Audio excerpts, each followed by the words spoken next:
अगर आप कभी रात के वक्त किसी ऐसे पहाड़ी मकाम पर कैंपिंग करें जहाँ मीलों दूर तक ना कोई इंसान हो ना कोई रोशनी, और आप कैंप में लेटे हुए अचानक महसूस करें कि बाहर कोई चल रहा, हड्डियां चबाने की आवाज़ आ रही हो और बर्फ में 3 फीट गहरे कदमों के निशान दिखाई दे, तो सोचे उस लम्हे आपकी हालत क्या होगी।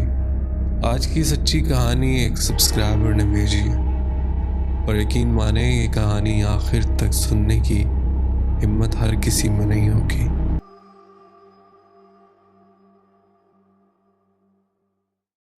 मेरा नाम सैयद जमान हैदर है और मैं फैसलाबाद के तहसील जड़ावाला से ताल्लुक़ रखता हूँ। हमारा ख़ानदान आम ख़ानदान नहीं, अमलियात, रूहानी उलूम और गैर मरी मखलूक के हवाले से जो कुछ मैं जानता हूँ वो किताबों से नहीं विरासत मिला है। मेरे वालिद, दादा, नाना, मामू सब इस इल्म में माहिर रहे हैं। घर के माहौल में ये बातें कभी अजीब नहीं लगी। मैंने बचपन से ही सुना है कि कुछ मखलूक ऐसी भी है जो हमारे साथ रहती है मगर नजर नहीं आती, और कभी कभी नजर भी आ जाती है। मैं दावा नहीं करता मैं सब कुछ जानता हूँ, लेकिन इतना जरूर कह सकता हूँ कि महसूस कर लेता हूँ जब फिजा बदलती है, जब कोई और चीज हमारे करीब होती है। यही वजह थी कि जब हमने नॉर्दर्न एरियाज जाने का प्लान बनाया तो मेरे दिल में अजीब सा इश्तिहाक था। सैर व तफरी अपनी जगह, लेकिन पहाड़ों में हमेशा कुछ और भी होता है। हम 4 कजिन्स थे, गाड़ी फुल साउंड पर, मानसून का मौसम, बारिशों की नमी, सड़क पर हल्की धुंध। जड़ावाला से निकलते वक्त माहौल आम था, हंसी मजाक, प्लानिंग। कश्मीर में फुप्पो के घर आखिरी स्टॉप। इस्लामाबाद तक का सफ़र पुरसकून रहा। हम मामू के घर रुके, मुलाकात की, खाना खाया। वहाँ से मामू का बेटा भी हमारे साथ शामिल हो गया। अब हम 5 थे। हमने फैसला किया कि होटल नहीं बुक करेंगे, जहाँ दिल करेगा कैंप लगा लेंगे। यही असली एडवेंचर था। मरी, नारान, कागान, हर जगह खूबसूरती थी, मगर मैं महसूस कर रहा था कि जितना हम ऊपर जा रहे हैं फिजा वैसी नहीं रही। पहाड़ों की खामोशी कभी कभी शोर से ज्यादा भारी होती है। जब हम बाबू सर टॉप पहुंचे तो मौसम बदला हुआ था, ठंडी हवा, बादल नीचे उतरे हुए थे। वहां तक सब नॉर्मल था, कोई गैर मामूली बात नहीं हुई। असल कहानी वहां से शुरू होती है जब हम बाबू सर से आगे सिरिपाई की तरफ मुड़े। हमने अपनी कार एक मकाम पर पार्क की। आगे का रास्ता सिर्फ जीप से तय हो सकता था, सड़क नहीं, पत्थरों का रास्ता था। एक तरफ पहाड़ की दीवार, दूसरी तरफ सीधी खाई। मगरिब का वक्त हो चुका था, सूरज ढल रहा था, आसमान नारंगी से स्याह में बदल रहा था। जीप की आवाज पहाड़ों से टकरा कर वापस आ रही थी। हम सब खामोश थे, न जाने क्यों मौसीकी भी बंद कर दी गई। तकरीबन 1 घंटे के सफर के बाद मैंने पहली बार उसे देखा। दूर एक चोटी के किनारे खाई के बिल्कुल पास एक औरत नुमा साया खड़ा था। वो मुकम्मल वाज़े नहीं था, न चेहरा नजर आ रहा था न लिबास की तफसील, बस एक स्याह जाम शक्ल जो हमारी तरफ रुख किए खड़ी थी। मैंने फौरन अपनी नजर हटा ली, दोबारा देखा, वो वहीं थी। मेरा दिल जोर से धड़का, मगर चेहरे पर कुछ जाहिर नहीं होने दिया। मैं जानता था अगर मैंने आवाज निकाली तो जीप में हलचल हो जाएगी, और उस रास्ते पर घबराहट का मतलब हादसा होता है। मैंने आहिस्ता आहिस्ता ब्रिज शुरू कर दिया। ड्राइवर कज़न ने फौरन महसूस किया। उसने साइड से मुझे देखा और धीमी आवाज में पूछा, क्या आप व्रत पढ़ रहे हो? मैंने आंखें सामने रखते हुए कहा, बस तुम गाड़ी में ध्यान दो। अब मैंने गौर किया, वो साया सिर्फ खड़ा नहीं था, जैसे जैसे जीप आगे बढ़ रही थी वो भी आगे बढ़ रहा था, मगर चल नहीं रहा था, बस अगले मुकाम पर जाहिर हो जाता था। पहले एक था, फिर मैंने देखा कि वो अकेला नहीं, दो और साए, फिर कुछ छोटे कद के जैसे बच्चे हों, फिर मर्दाना जिसामत के। कुल मिलाकर 10 के करीब अशकाल थी। वो सब हमसे कुछ फासले पर हमारे आगे आगे थे। ना वो पीछे देख रहे थे, ना भाग रहे थे, बस ऐसे जैसे रास्ता दिखा रहे हो। जीप के अंदर अजीब खामोशी थी। किसी ने कुछ नहीं कहा, मगर फिजा बदल चुकी थी। ड्राइवर के हाथ स्टीयरिंग पर सख्त हो गए थे। सांसों की आवाज तक सुनाई दे रही थी। रास्ता अब खराब हो चुका था। जीप झटके खा रही थी। एक जगह ऐसा लगा जैसे पहिया फिसलेगा, मगर बच गया। मैं मुसलसल विर्त पढ़ रहा था। दिल में एक सवाल था, अगर ये बुरी मखलूक होती तो अब तक कुछ कर चुकी होती, लेकिन वो बस आगे थे। जैसे हम सिरिपाई के करीब पहुंचे, वो सब एक एक करके गायब हो गए, बस ऐसे जैसे कभी थे ही नहीं। हमने जीप साइड पर रोकी, सब उतरे। चारों तरफ अंधेरा गहरा हो रहा था। दूर पहाड़ पर हल्की बर्फ चमक रही थी। मैंने आखिरी बार उस जगह देखा जहां वो साया खड़ा था। कुछ नहीं था।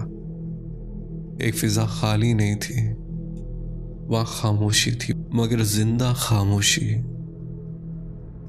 हमने कैंप लगाने का फैसला किया। हमें अंदाजा नहीं था कि असल इम्तिहान अभी शुरू होना था। हमने जीप एक निस्बतन हमवार जगह पर खड़ी की। सामने खुला मैदान था, पीछे ढलवान और दाएं तरफ कुछ फासले पर गहरी खाई। हवा में बर्फ की ठंडक थी, हालांकि हम मुकम्मल बर्फानी इलाके में नहीं थे।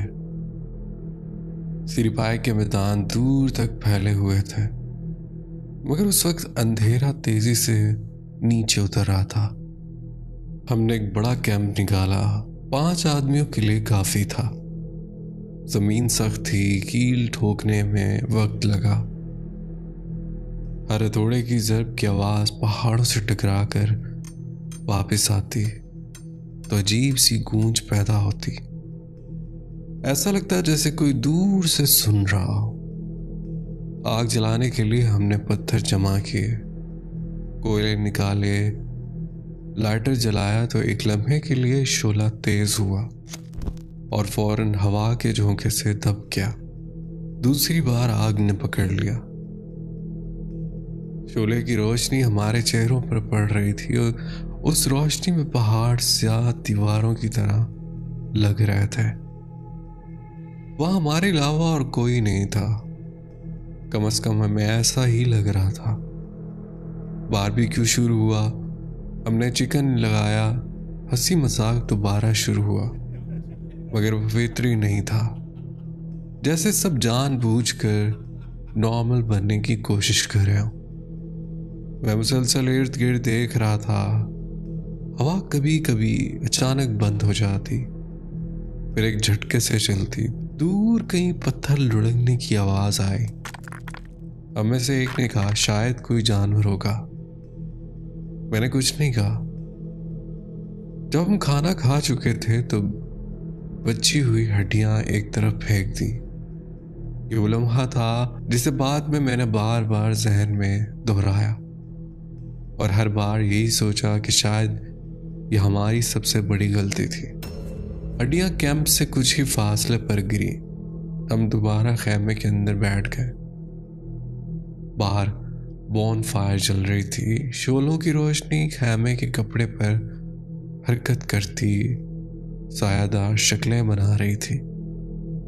तकरीबन 15-20 मिनट बाद एक आवाज आई, हड्डियां चबाने की। हम सब खामोश हो गए। पहले में लगा शायद लकड़ी टूट रही है, मगर फिर दोबारा वही आवाज आई, इस बार वाज़े, जैसे कोई दांतों से सख्त चीज तोड़ रहा हो। मैंने आहिस्ता से कैंप का पर्दा थोड़ा सा उठाया। आग की मध्यम रोशनी में वही साहब मौजूद थे। अब वो धुंधले नहीं थे। मुझे वाज़े तौर पर कई शक्लें नजर आ रही थी। 2 औरतें, चंद बच्चे, कुछ मर्द। वो सब उस जगह बैठे थे जहां हमने हड्डियां फेंकी थी।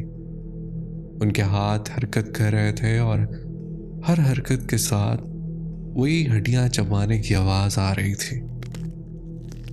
मेरे जिस्म में सनसनाहट दौड़ गई।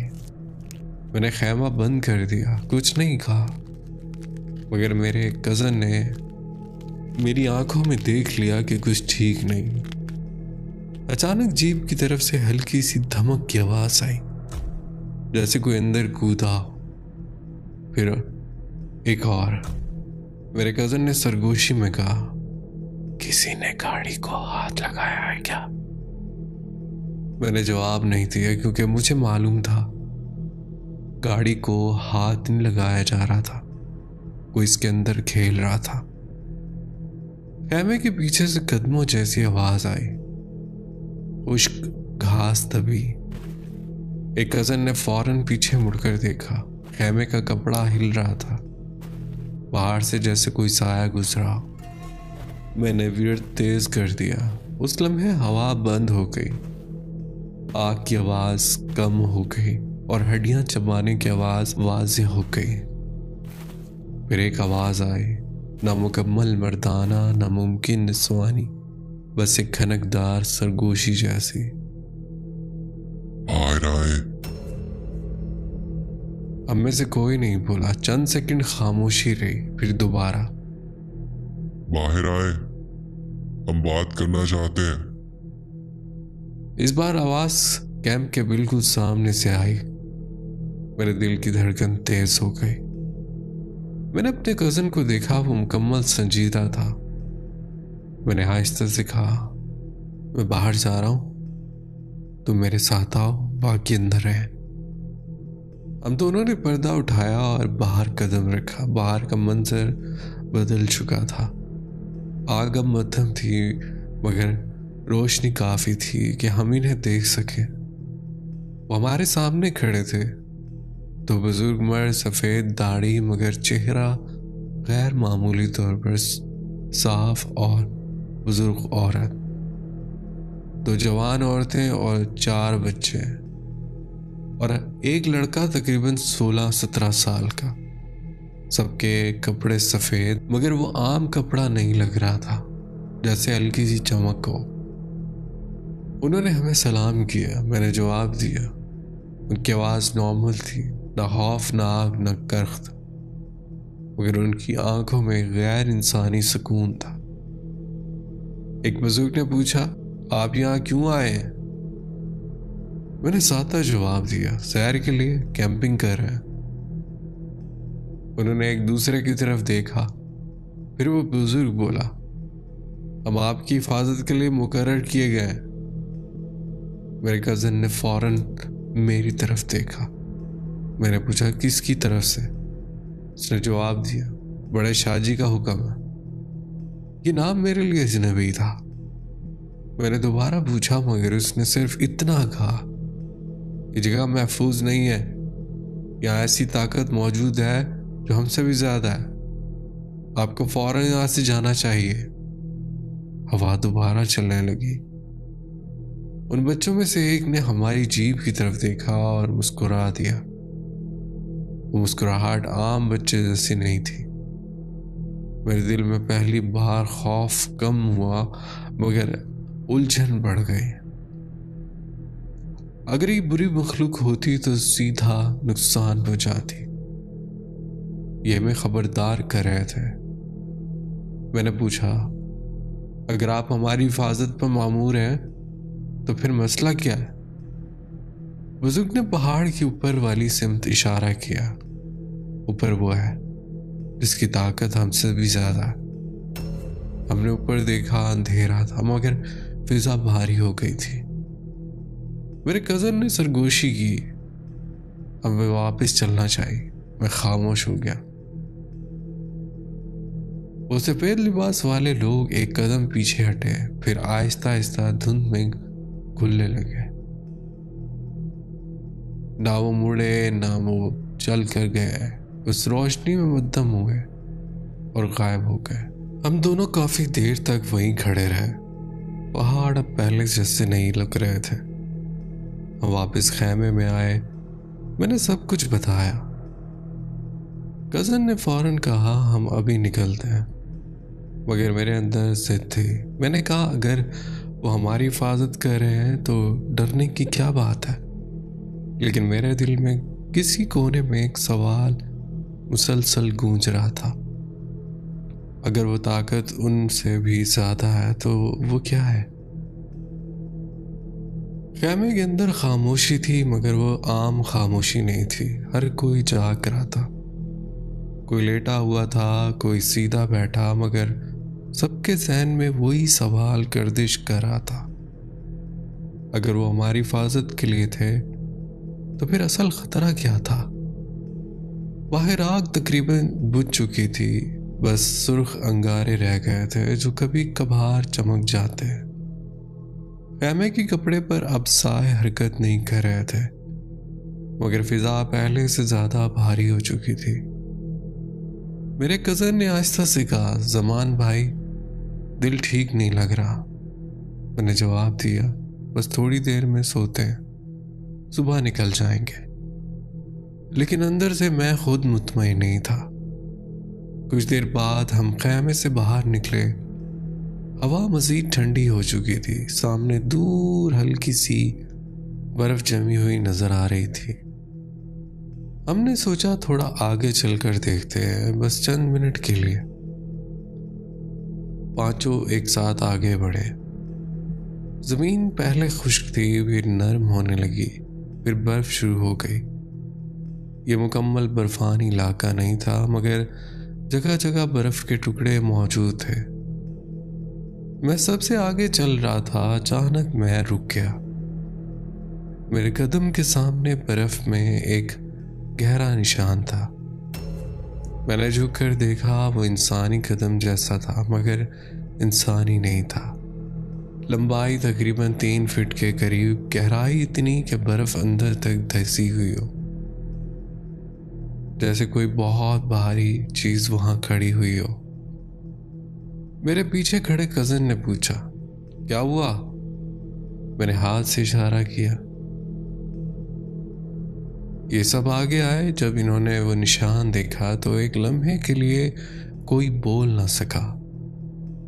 फिर हमने ऊपर देखा। वो निशान एक नहीं था, एक कतार थी। हर कदम पीछे से तकरीबन 4-5 फीट के फासले पर, जैसे कोई गैर मामूली जिसामत का वजूद आहिस्ता आहिस्ता पहाड़ों की तरफ चढ़ रहा। हमने कदमों के निशान फॉलो करना शुरू किए। दिल की धड़कन अब साफ सुनाई दे रही थी। हवा अचानक बंद हो गई। पहाड़ों की खामोशी मुकम्मल हो गई। कोई कीड़ा, कोई पत्थर, कोई आवाज नहीं। हम चंद कदम आगे बढ़े और फिर हमने उसे देखा। पहाड़ी के ऊपर वाली चोटी, अंधेरे के दरमियान एक बहुत बड़ा स्याह साया खड़ा था। वो आम इंसान से कई गुना ऊंचा था। उसकी जिसामत वाज़ेह नहीं थी, मगर सर और कांधों की शक्ल साफ नजर आ रही थी। फिर उसने सर थोड़ा सा झुकाया और उसकी आंखें रोशन हो गई, ऐसी सुर्ख जैसे किसी ट्रक की हेडलाइट्स रात में जलती हैं। मुस्तकिल जाम चमकती हुई वो सीधा हमें देख रहा था। मेरे कजन के मुंह से बेख्तियार निकला, या अल्लाह। मेरा गला खुश्क हो गया। मैंने विर्द शुरू करने की कोशिश की, मगर आवाज अंदर ही रह गई। वो साया हरकत नहीं कर रहा था, बस खड़ा था, मगर उसकी मौजूदगी जमीन तक महसूस हो रही थी।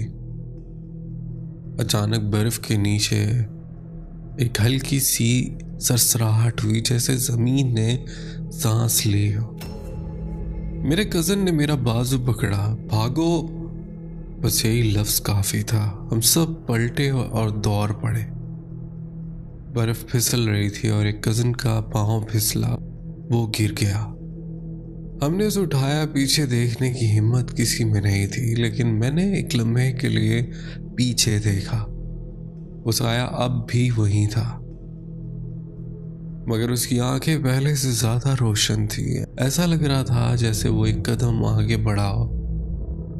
हम जीप तक पहुंचे, सब हाँप रहे थे। ड्राइवर फौरन अंदर बैठा, चाबी घुमाई। जीप ने पहली बार स्टार्ट नहीं लिया। मेरा दिल रुक सा गया। दूसरी बार चाबी घुमाई, इंजन ने जोर की आवाज की और स्टार्ट हो गया। जीप तेजी से मुड़ी और एक तरफ खाई, दूसरी तरफ पहाड़, मगर उस वक्त एहतियात से ज्यादा खौफ गालिब था। हम नीचे की तरफ उतरने लगे। मैंने शीशे से पीछे देखा, ऊपर पहाड़ पर वो सुर्ख आंखें अब भी नजर आ रही थी। फिर अचानक वो गायब हो गई, मगर खौफ खत्म नहीं हुआ। तकरीबन 15-20 मिनट बाद हमें महसूस हुआ जैसे जीप के पीछे कुछ दौड़ रहा हो, जिनकी आवाज के साथ एक और भारी सी गूंज सुनाई दे रही थी। ड्राइवर ने रफ्तार मजीद तेज कर दी। रास्ता खतरनाक था। एक जगह पहिया किनारे से फिसलते फिसलते बचा। हम सब ने एक साथ सांस रोक ली। मेरे जहन में वो सफेद लिबास वाले बुजुर्ग की बात गूंज रही थी, ये ताकत हमसे भी ज्यादा है।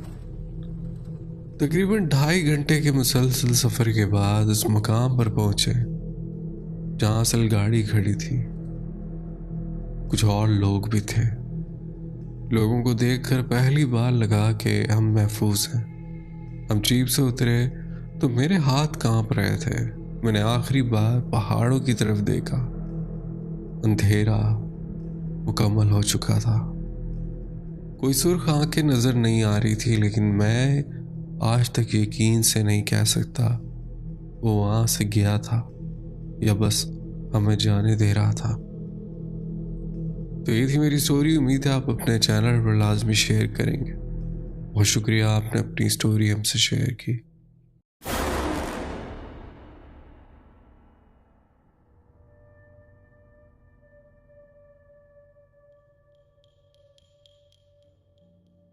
मेरा नाम नुमान है और मैं साहिवाल में रहता हूँ। मेरे 2 दोस्त भी हैं। हम तीनों दोस्त थे और सच पूछें तो हमारी दोस्ती की सबसे बड़ी खूबी यही थी कि हम एक दूसरे के साथ हों तो किसी चीज़ से नहीं डरते थे। हंसी मजाक, छोटे मोटे प्लान, रात की ड्राइविंग, लंबे रोड, ये सब हमें बहुत पसंद था। ये बात मई 2025 की है। उस दिन ऐसे ही बैठे बैठे बात निकली कि यार क्यों ना कहीं दूर निकल जाए, ऐसी जगह जहां कोई जानने वाला ना हो, बस हम दोस्त, खामोशी, ताज़ा हवा और कुछ वक्त जिंदगी से दूर। एक दोस्त ने फौरन कहा आज ही चलते हैं, और उसकी एक अजीब आदत थी, उसे रात का सफ़र पसंद था। वो कहता था कि रात में सड़कें खाली होती हैं, गाड़ी भी मज़े से चलती है और आदमी के दिमाग में शोर कम हो जाता है। हमने भी हाँ कर दी, लेकिन अदनान भाई ये हाँ कहना बाद में हमें लगा कि हमने अपनी जिंदगी का सबसे बुरा फैसला उस वक्त कर लिया था। रात तकरीबन 10 बजे थे। साहिवाल की गर्म रात, लेकिन हवा में हल्की सी नमी थी। हमने जल्दी जल्दी ज़रूरी चीज़ें रखी, फ़ोन चार्ज किए, पानी की बोतलें, कुछ स्नैक्स, और बस गाड़ी हमारे एक दोस्त की थी, वही ड्राइव कर रहा था। मैं फ्रंट सीट पर, दूसरा दोस्त पिछली सीट पर। गाड़ी के अंदर हंसी का माहौल था। हम इस्लामाबाद जाने का कह रहे थे, मगर सच ये कि हमें मंजिल से ज़्यादा रात के रोड का मज़ा चाहिए था। गाड़ी चल रही थी, हेडलाइट्स अंधेरे में एक लंबी रोशनी की लकीर खींच रही थी।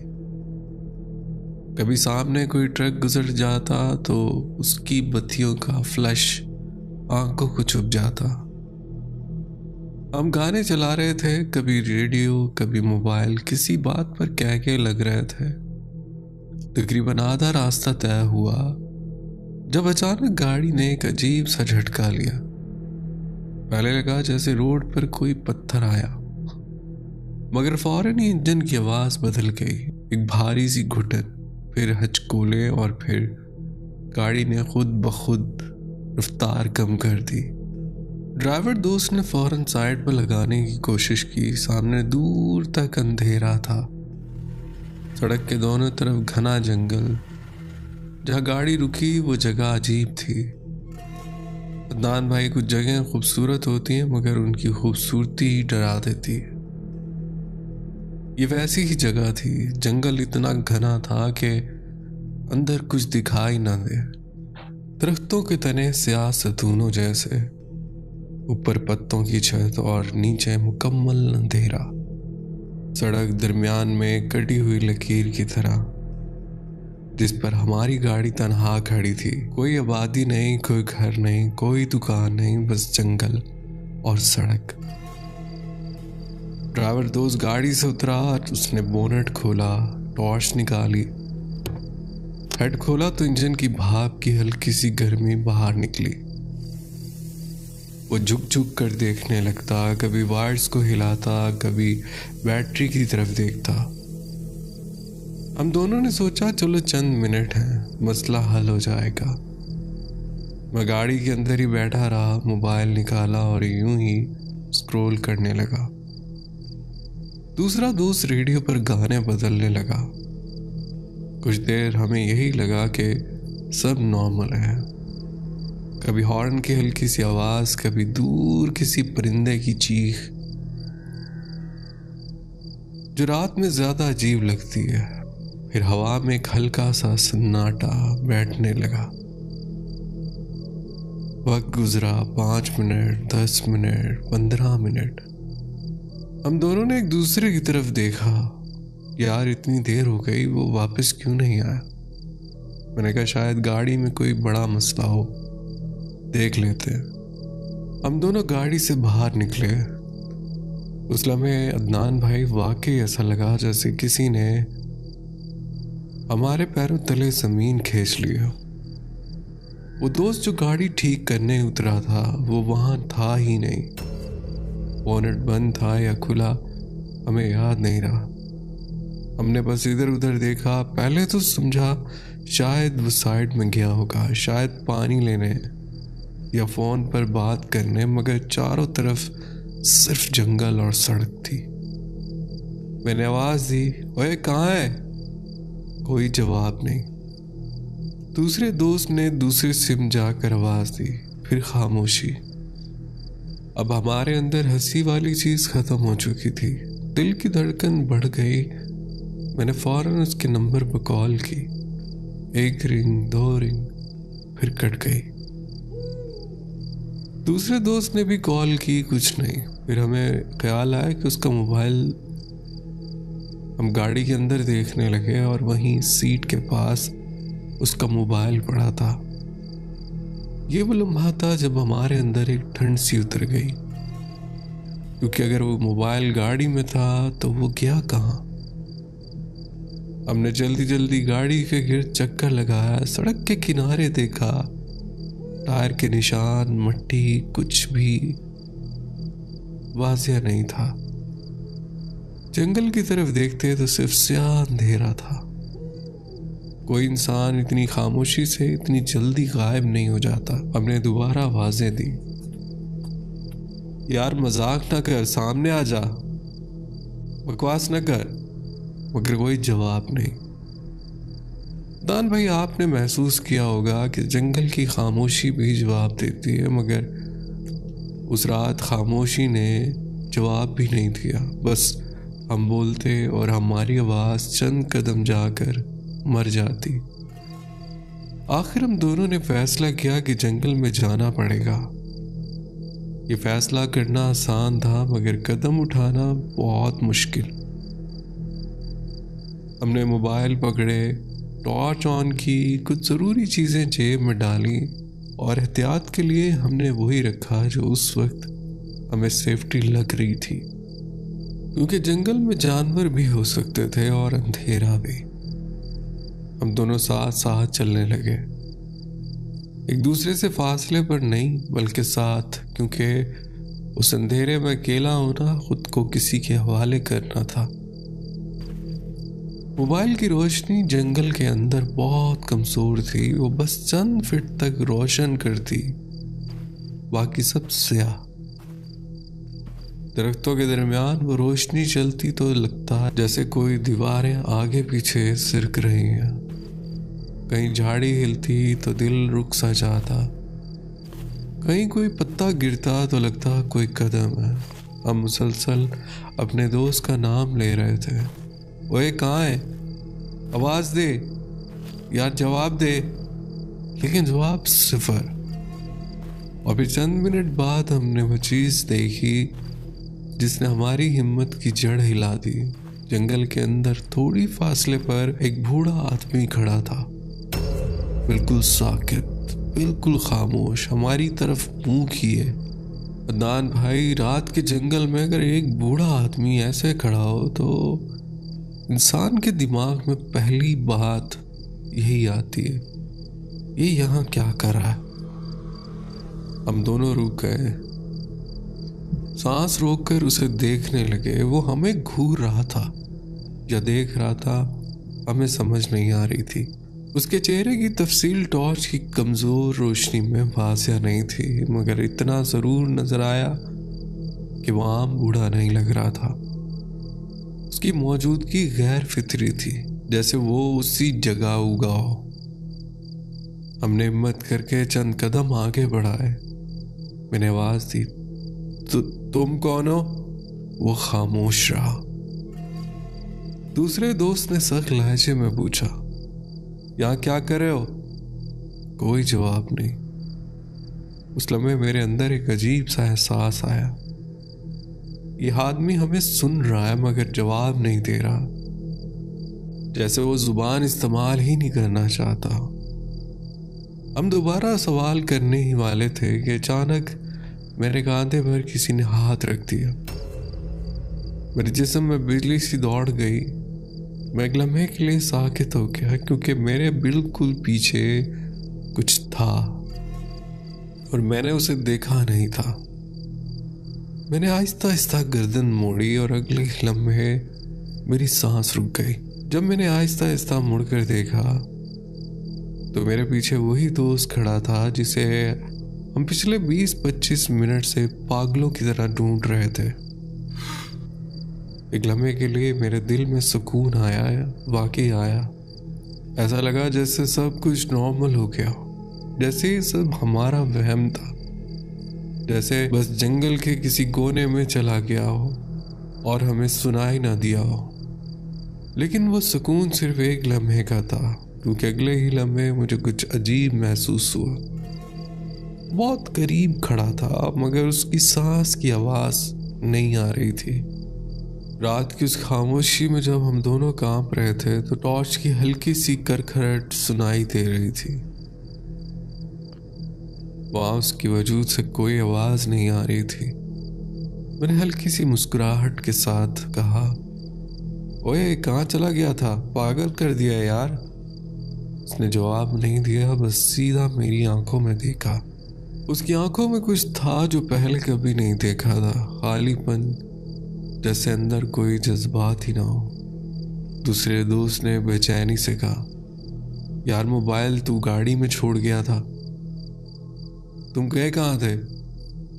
तब उसने पहली बार मुंह खोला और जो आवाज निकली उसकी आवाज नहीं थी। वो भारी थी, गैर मामूली तौर पर भारी, जैसे किसी गहरे कुएं से निकल रही हो। गाड़ी में चलो। हम दोनों एक दूसरे को देखने लगे। मैंने फौरन पूछा, तुम्हारी आवाज को क्या हुआ? उसने दोबारा वही कहा, गाड़ी में चलो। अब उसकी आवाज में एक सर्दी थी, ना गुस्सा ना जल्दी, बस हुक्म। मैं उस दोस्त को बचपन से जानता था। वो हम सब में सबसे ज्यादा नरम मिजाज था। अगर कभी हम में बहस भी हो जाती तो सबसे पहले वही हंसकर बात खत्म कर देता था। मगर उस वक्त उसके चेहरे पर ना मुस्कुराहट थी न नॉर्मलिटी। वो सीधा खड़ा था, बिल्कुल सीधा, जैसे जिस्म में तनाव हो। अचानक मुझे बूढ़े आदमी का ख्याल आया। मैंने फौरन सामने देखा। वो बूढ़ा आदमी वहां नहीं था, न दाएं न बाएं न पीछे। जंगल वैसा ही खामोश था, मगर वो गायब हो चुका था। अदनान भाई, यहाँ एक बात थी जिसने मेरे दिमाग को हिला दिया। अगर वो बूढ़ा आदमी आम इंसान होता तो वो कहीं जाता दिखाई देता, मगर वो ऐसे ही गायब हुआ जैसे कभी था ही नहीं। मेरे दोस्त ने दोबारा कहा, चलो अब यहाँ क्या देख रहे हो? रात तकरीबन 11 बज चुके थे। जंगल का अंधेरा और गहरा हो चुका था। हमने मजीद बहस मुनासिब न समझी।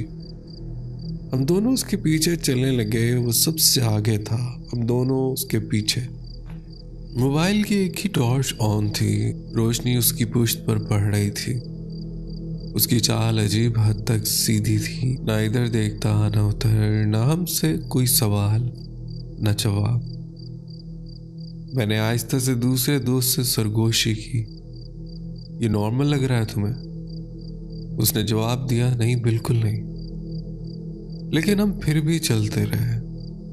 रास्ते में एक लम्हा ऐसा आया जब मैंने महसूस किया कि उसके कदमों की आवाज़ ज़मीन पर नहीं पड़ रही, जैसे वो चल तो रहा है मगर वजन ना हो। मैंने अपनी टॉर्च नीचे की तरफ की, मगर मिट्टी पर सिर्फ हमारे 2 कदमों के निशान थे। मैंने फौरन टॉर्च सीधी कर ली। शायद वहम हो, शायद रोशनी का साफिया हो, शायद मेरा दिमाग खेल खेल रहा। हम किसी ना किसी तरह सड़क तक पहुंच गए। गाड़ी वहीं खड़ी थी, अंधेरे में तन्हा, जैसे कुछ हुआ ही ना हो। हम तीनों गाड़ी में बैठ गए। इस बार मैंने ड्राइविंग सीट संभाली। दिल चाह रहा था कि फौरन यहाँ से निकल जाए। मैंने पुश स्टार्ट दिया।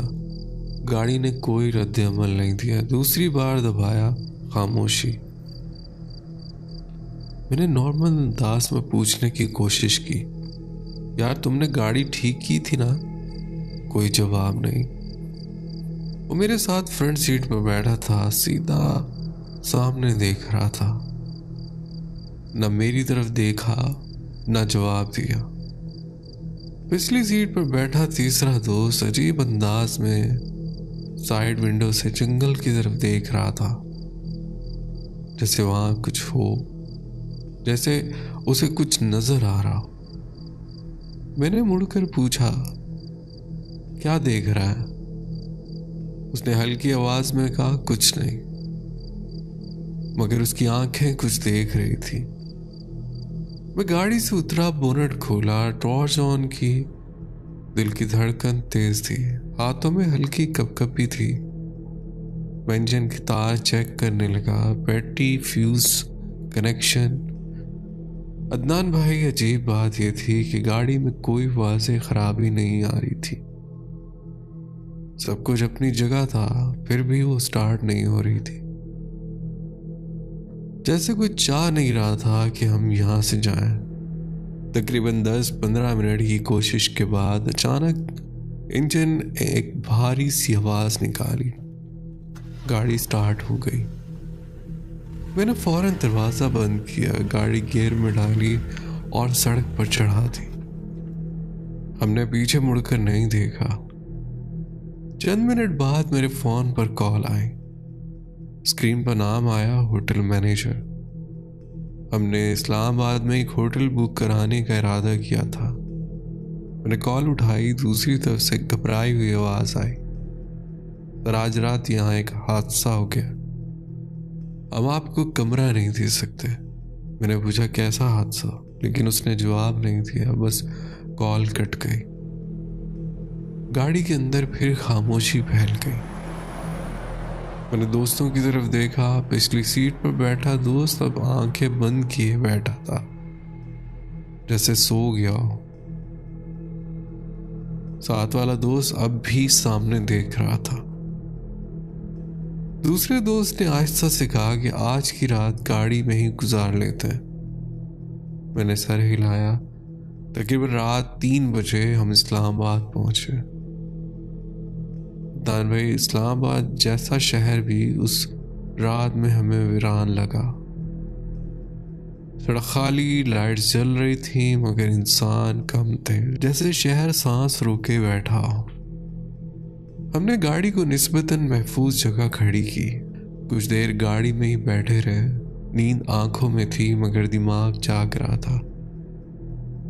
मेरे जहन में बार बार बूढ़ा आदमी आ रहा था और फिर मेरे दोस्त की भारी आवाज, गाड़ी में चलो। हमने किसी ना किसी तरह वो रात इस्लामाबाद में गुजार ली। न सही नींद आई, न सुकून, बस आंखें बंद होती थी और जहन दोबारा जंगल के उस मंजर में चला जाता। सुबह हुई तो सब कुछ बज़ाहिर नॉर्मल लग रहा था। सूरज निकला, गाड़ियां चलने लगी, लोग नजर आने लगे। इंसान जब रोशनी में होता है तो उसे लगता है रात का खौफ बस एक वहम था। हमने भी यही सोचा, शायद हम ओवर थिंकिंग कर रहे थे, शायद वो आम बूढ़ा आदमी हो।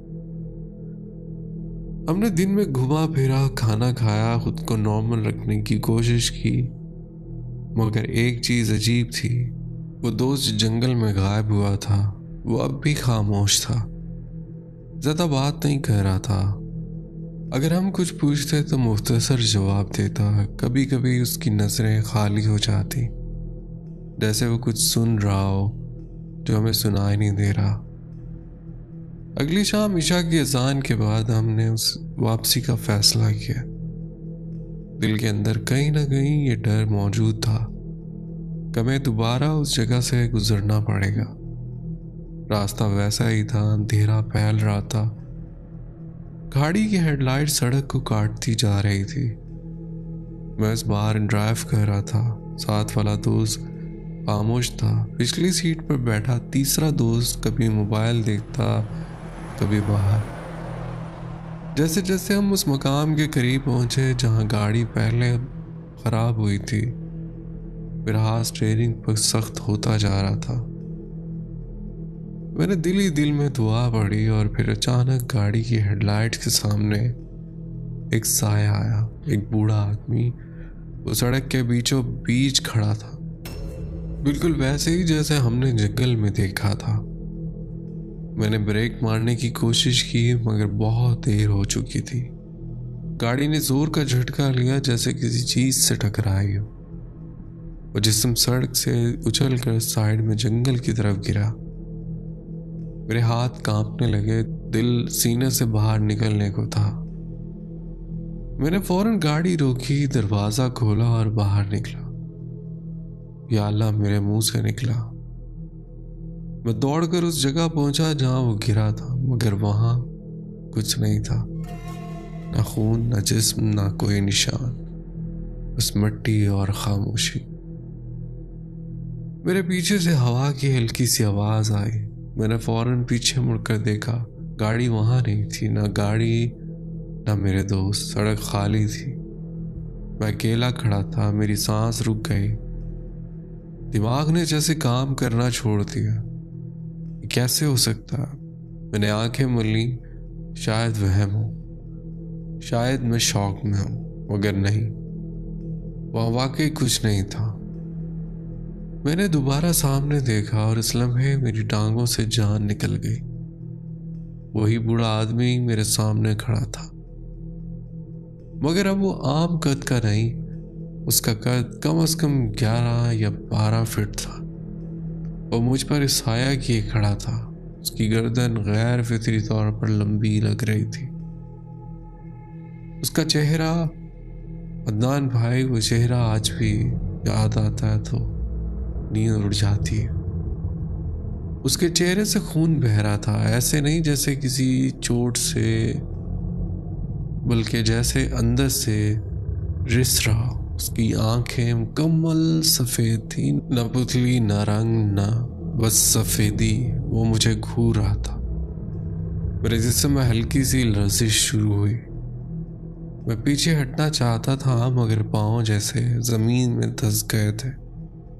वो एक कदम आगे बढ़ा। उसकी हरकत सुस्त थी मगर हर कदम के साथ ज़मीन जैसे दब रही हो। मेरे कानों में एक भारी सी गूंज सुनाई देने लगी, जैसे दूर से कोई आवाज़ आ रही हो मगर अल्फाज समझ नहीं आ रहे थे। मैंने आंखें बंद करने की कोशिश की मगर नज़र हट नहीं रही थी। मेरे दिल की धड़कन इतनी तेज़ भी थी कि मुझे लगा बस बंद हो जाएगा। मैं बेहोश होने ही वाला था कि अचानक एक आवाज़ आई, नुमान खान, होश में आओ, आदमी बच गया। वो मेरे दोस्त की थी। अचानक सब कुछ बदल गया।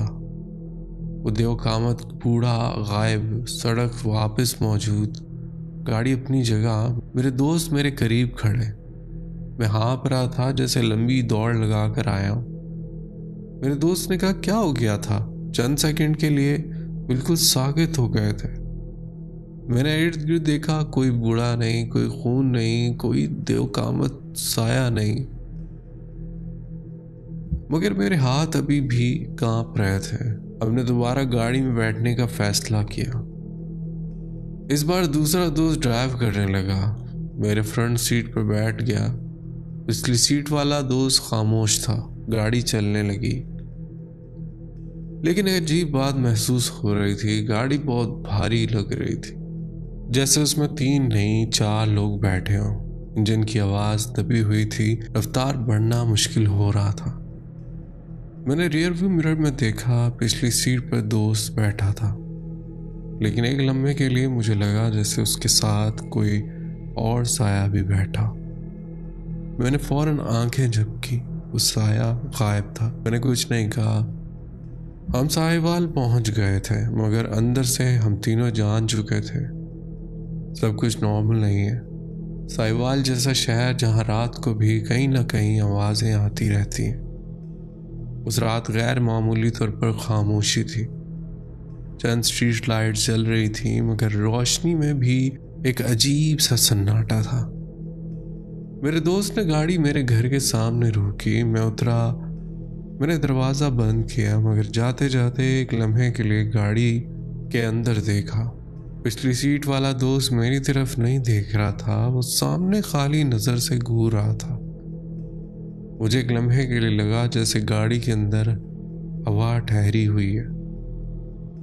मैंने खुद को संभाला और दरवाजे की तरफ बढ़ गया। मैंने घर का दरवाज़ा खटखटाया, कोई जवाब नहीं। दोबारा दस्तक हुई, खामोशी।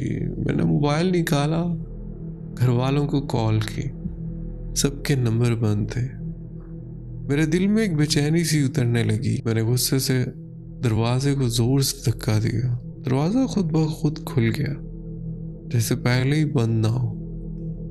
दरवाज़ा खुलते ही एक अजीब सी बदबू मेरे चेहरे पर टकराई। दान भाई, वो आम बदबू नहीं थी, न गंदे कमरे की, न किसी सड़े हुए खाने की। वो ऐसी बदबू थी जैसे किसी बंद जगह में बहुत अरसे से हवा न चली हो, या जैसे कोई चीज सिट रही हो मगर नजर न आ रही हो। मैं अंदर दाखिल हुआ। घर की हालत देखकर मेरा दिल डूब गया।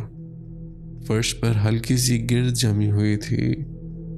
सोफे अपनी जगह थे मगर जैसे बहुत अरसे से इस्तेमाल ही ना हो। दीवारों का रंग मानिंद पड़ गया। ऐसा लग रहा था जैसे मैं अपने ही घर में नहीं, किसी पुराने छोटे मकान में दाखिल हुआ। मैंने खुद को समझाया, शायद थकन की वजह से ऐसा लग रहा है। उस लम्हे फजर की अजान की आवाज़ आने लगी। वो आवाज़ उस खामोशी में अजीब सी तसल्ली दे रही थी। मैंने सोचा पहले वजू की करके नमाज पढ़ लूँ, शायद दिल को सुकून मिले। मैंने नमाज अदा की। नमाज के दौरान बार बार वही मंजर सामने आ रहा था। वो देवकामत बूढ़ा, सफ़ेद आंखें, खून बहता हुआ चेहरा। नमाज के बाद जब मैं उठा तो सूरज की हल्की सी रोशनी खिड़की से अंदर आ रही थी। और अजीब बात यह थी, घर अब नॉर्मल लग रहा था। बदबू कम हो चुकी थी, गंध जैसे गायब हो गई थी। मैं हैरान था, मगर खुद को यही समझाया शायद दिमाग का खेल हो, लेकिन दिल मुतमईन नहीं था। मैं दोपहर को एक ऐसे आलिम के पास गया जिनके बारे में लोग कहते थे वो रूहानी मामलात समझते हैं। मैंने उन्हें शुरू से लेकर आखिर तक सब कुछ बता दिया। वो खामोशी से सुनते रहे। फिर उन्होंने गहरी सांस ली और कहा, जहाँ तुम्हारी गाड़ी खराब हुई थी वहाँ एक बूढ़ा जिन रहता है। मेरे हाथ पांव फूल गए। उन्होंने कहा, तुम लोगों ने उसकी जगह पर मुदाखलत की है या उसकी कोई चीज़ तोड़ी है, इसलिए वो तुम्हारे पीछे लगा है। वो इतनी आसानी से तुम्हारी जान नहीं छोड़ेगा। मैंने पूछा, अब क्या करें? उन्होंने कहा, तुम कुछ चीज़ें तैयार करो, मैं शाम को तुम्हारे घर आऊँगा। मैं वहाँ से उठा तो दिल पर बोझ था। कोई बदबू नहीं, कोई गर्द नहीं, सब कुछ अपनी जगह, मगर घर खाली था। मुलाजिम छुट्टी पर थे। मैंने सोचा थोड़ी देर बाद सो जाऊं। रात की नींद भी पूरी नहीं हुई थी। जैसे ही मैं बिस्तर पर लेटा, मेरे सामने वही बूढ़ा खड़ा था। इस बार देवकामत नहीं, बल्कि वही सफ़ेद आंखें। वो मुझे घूर रहा था। मैंने फौरन कंबल सर तक खींच लिया। दिल जोर जोर से धड़क रहा था। मैं जानता था वो हकीकत था या ख्वाब, मगर वो मौजूद था। फिर न जाने कब नींद आ गई। शाम 4 बजे मेरी आँख खुली। मुझे याद था आलिम ने 4:30 से पहले सामान तैयार रखने को कहा। मैंने वो सब चीज़ें तैयार की जो उन्होंने बताई थी। फिर मैं असर की नमाज पढ़ने लगा। नमाज मुकम्मल करके जैसे ही सलाम फेरा, अचानक किसी ने मुझे इतनी जोर से थप्पड़ मारा कि मैं दीवार से जा लगा। मेरे कानों से सीटी सी बजने लगी। मैंने संभल कर सामने देखा। वही दोस्त खड़ा था जो जंगल में गायब हुआ था, मगर उसकी आंखें उसकी नहीं थी। उनमें से वही सफ़ेदपन था। उसका चेहरा अजीब सा तनाव लिए हुए था। मुस्कुराया, मगर वो मुस्कुराहट इंसान की नहीं थी। मैं समझ गया वो चीज़, वही जिन उसके जिस्म में दाखिल हो चुका था। उसी लम्हे दरवाज़ा खुला। वो आलिम अंदर दाखिल हुए। उन्होंने एक नज़र मेरे दोस्त पर डाली और फौरन अमल शुरू कर दिया। कमरे की फिजा भारी हो गई। मेरा दोस्त भी जोर जोर से हंसने लगा। वो आवाज़ इंसानी नहीं थी। अचानक उसके जिस्म से झटका लगा और वो ज़मीन पर गिर गया। कुछ लम्हों बाद वो खामोश हो गया। आलिम ने आंख बंद करके कुछ पढ़ा, फिर कहा, वो हाजिर है। कमरे का टेम्परेचर जैसे कम हो गया था। उन्होंने सवाल किया, तुम क्या चाहते हो? और जवाब आया, मगर वो मेरे दोस्त की आवाज़ नहीं थी। वो भारी गहरी सर्द आवाज़ थी। 2 घोड़े के बच्चे मारकर कब्रिस्तान से दफन कर दो तो मैं चला जाऊंगा। कमरे की फिजा भारी थी। मेरा दोस्त ज़मीन पर बैठा था, मगर उसकी आंखें ऊपर की तरफ पलटी हुई थी। आलिम ने मजबूत आवाज़ में पूछा, तुम क्या चाहते हो और इसे कैसे छोड़ोगे? मेरे दोस्त के मुंह से वही सर्द गहरी आवाज़ निकली, जो मैंने कहा वो करो, वरना ये मेरा हो जाएगा। तान भाई, उस आवाज़ में धमकी नहीं थी, यकीन था। जुल्म पर मबनी शर्त कबूल नहीं की गई। जो हलाल और जायज़ होगा वही होगा। ये सुनते मेरे दोस्त का जिस्म जोर से कांपा। उसके हाथ गैर फितरी अंदाज में मुड़ने लगे। कमरे की लाइट हल्की सी मध्यम हुई, जैसे वोल्टेज गिर गया। अचानक दीवार के कोने से एक साया सा फैलता हुआ नजर आया। आलिम साहब ने तेजी से कुछ पढ़ना शुरू किया। आवाज बुलंद होती गई। कमरे की आवाज जैसे घूमने लगी। मेरे दोस्त की चीख निकली, इस बार उसकी आवाज में नहीं, ये मेरी जगह थी, तुमने इसे तोड़ा, तुमने इसे छेड़ा। आलिम ने पूछा क्या चीज थी? जवाब आया, पुराना पत्थर दरख्त की जड़ के पास, वो मेरा निशान था। अदनान भाई, अचानक मेरे जहन में तस्वीरें बनी। जब गाड़ी खराब हुई थी, हमने टॉर्च मारी थी तो एक मेरा दोस्त पत्थर को ठोकर मार कर साइड कर रहा था ताकि गाड़ी का टायर ठीक खड़ा हो सके। शायद वही पत्थर, शायद वही निशान मेरे दोस्त के जिस्म ने आखिरी बार झटका लिया। फिर वो सीधा होकर बैठ गया और आहिस्ता से गिर गया। कमरे में मुकम्मल खामोशी छा गई। आलिम ने गहरी सांस ली और कहा, यह आसानी से नहीं जाएगा, हमें इस जगह जाना होगा जहां ये शुरू हुआ। हम रात को दोबारा निकले, मैं, मेरा दोस्त जो अब कमज़ोर था, और आलिम साहब। गाड़ी जब उस मकाम पर पहुंची तो अजीब सी ठंडक महसूस हुई। दरख्त वैसे ही थे, सड़क वैसी ही थी, मगर फिजा में बोझ था। आलिम साहब गाड़ी से उतरे और इन्होंने उस जगह की तरफ इशारा किया जहां गाड़ी खराब हुई थी। हम टॉर्च के दरख्तों की तरफ बढ़े और वाकई दरख्त की जड़ के पास एक बड़ा सा पत्थर था जिसके नीचे मिट्टी कुछ हटी हुई लग रही थी। आलिम ने हमें पीछे हटने को कहा। उन्होंने कुछ पढ़ना शुरू किया। आवाज बुलंद होती गई, हवा चलने लगी, दरख्तों के पत्ते जोर जोर से हिलने लगे। हालांकि मौसम पुरसुकून था। अचानक मेरे कानों में वही गूंज सुनाई दी जो उस रात सुनाई दी थी। फिर वो नजर आया। इस बार दियो कामत नहीं, मगर इंसान से बड़ा, वही बूढ़ा। चेहरा बहुत खौफनाक था, आंखें अब भी सफेद थी। वो चंद कदम दूर खड़ा था। आलिम साहब ने बुलंद आवाज में कहा, ये जगह तेरे इख्तियार में नहीं, वापस जा। वो साकित रहा। फिर उसने आहिस्ता से गर्दन झुकाई जैसे किसी बड़े हुक्म को मान रहा हो। अचानक फिजा में एक सर्द झोंका आया, दरख्त की आवाज बंद हो गई और वो गायब हो गया। न धुआं, न चीख, न रोशनी, बस गायब। आलिम ने कहा, ये खत्म हो गया, मगर याद रखो, कुछ जगह सिर्फ जमीन नहीं होती, वहाँ निशान होते हैं और हर निशान को छेड़ना जरूरी नहीं होता। हम वापस आ गए। मेरा दोस्त आहिस्ता आहिस्ता नॉर्मल हो गया। उसे उस रात की ज्यादा बातें याद नहीं थी, सिर्फ ये कि वो जंगल में गया और फिर कुछ नहीं। मैंने नई जिंदगी शुरू करने की कोशिश की, मगर अदनान भाई, आज भी अगर रात को कहीं सड़क सुनसान हो और सामने दरख्तों के साए लंबे हों तो मुझे लगता है जैसे कोई देख रहा। वो चेहरा, वो सफेद आंखें, वो मुकम्मल गायब नहीं हुए। तो ये थी मेरी स्टोरी। उम्मीद है आप अपने चैनल पर लाजमी शेयर करेंगे। बहुत शुक्रिया, आपने अपनी स्टोरी हमसे शेयर की।